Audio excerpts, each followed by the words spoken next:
Samantala, tiniyak naman ng liderato ng pambansang pulisya na ang pagpapakalat ng mga pulis sa paligid ng Senado ay bahagi lamang ng mga hakbang para mapanatili ang kaayusan at masigurong mapayapang pagtitipon ng publiko.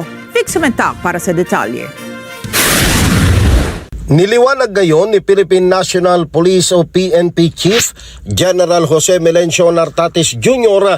ng deployment ng mahigit 2,000 mga police personnel sa paligid ng Senado ay para lamang sa pagpapanatili ng peace and order. Sinabi ni General Nartates, ang hakbang ng pambansang pulisya ay preventive security measures lamang at naglalayo ayos na mapangasiwaan ang mga pampublikong pagtitipon sa labas ng Senado. Nananawagan naman si General Nartates na pairalin pa rin ang pagpipigil at kahinahunan sa lahat ng panig habang isinasagawang mga aktibidad sa loob at labas ng Senado.